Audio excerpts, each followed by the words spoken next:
శ్రీ గురుభ్యో నమః. హరి ఓం. ఈరోజు కూడా ఒక మంచి మంత్రాన్ని తెలుసుకుందాం. మంత్రము ఏంటి అంటే సంతానం లేటుగా కలుగుతుంది అంటారు. అలాంటి వాళ్ళందరికీ కోసం ఈ మంత్రము ఎక్కడ చేయాలి, ఎప్పుడు చేయాలి అన్నది తెలుసుకుందాం. ఈలోపు మీరు ఏం చేస్తారంటే వీడియోని లైక్ చేయండి, అలాగే మీరు ఏమనుకున్నారో అది కామెంట్ చేయండి. అదేవిధంగా మా ఛానల్ సబ్స్క్రైబ్ చేసుకోండి. ఇది ఎవరికి అవసరమో వాళ్ళకి తప్పకుండా షేర్ చేయండి. ఇక మంత్రము అంటే ఎన్నిసార్లు మనం ఎక్కువ సార్లు చదివితే అంత మంచి ఫలితాన్ని ఇస్తాయి మంత్రాలు. నమ్మకంగా చదవాలి. నమ్మకమే ప్రధానం.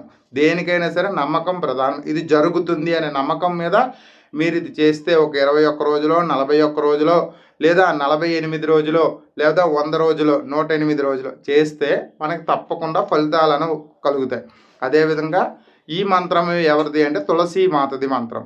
తులసి చెట్టుకి రోజు కూడా నీళ్లు పోస్తూ అలవాటు ఉన్నవాళ్ళు, లేని వాళ్ళు ఆలయాల దగ్గరికి వెళ్ళి తులసి కోట ఉంటుంది కదా, అక్కడ నించొని నమస్కారం చేసుకొని ఒక 11 సార్లు ప్రతినిత్యము కూడా చదివితే, ఈ విధంగా చదివితే మీకు తప్పకుండా సత్సంతాన యోగ్యత కలుగుతుంది. అది ఆడవాళ్ళైనా చేయొచ్చు, మగవాళ్ళైనా చేయొచ్చు, ఎవరైనా చేయొచ్చు.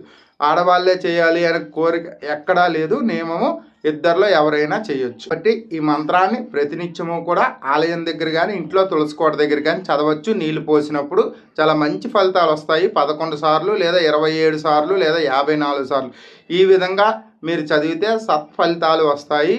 అలాంటి మంత్రాన్ని ఇప్పుడు తెలుసుకుందాం. చూసే చదవండి, స్క్రీన్ మీద ఇస్తాను, ఇబ్బంది ఏం లేదు. శ్రీమాత్రే నమః. ఓం యస్యానమృత ప్రజా నారీ తస్యాంగచ ప్రమాజ్యయేత్ సా పుత్రం లభతే దీర్ఘజీవనాత్యాప్య రోగిణం. ఇది మంత్రం. ఈ మంత్రం ప్రతినిత్యము చదువుకుంటే దీర్ఘ ఆయువు ఉన్న సత్సంతానం కలుగుతుంది, పుత్ర సంతానం కలుగుతుంది. అలాంటి మంచి మంత్రం ప్రతినిత్యము కూడా అమ్మవారి ముందు, ఆ తులసి కోట ముందు మనం చదివితే సత్సంతాన యోగ్యత కలుగుతుంది. అలాంటి మంత్రం మరోసారి మీకోసం.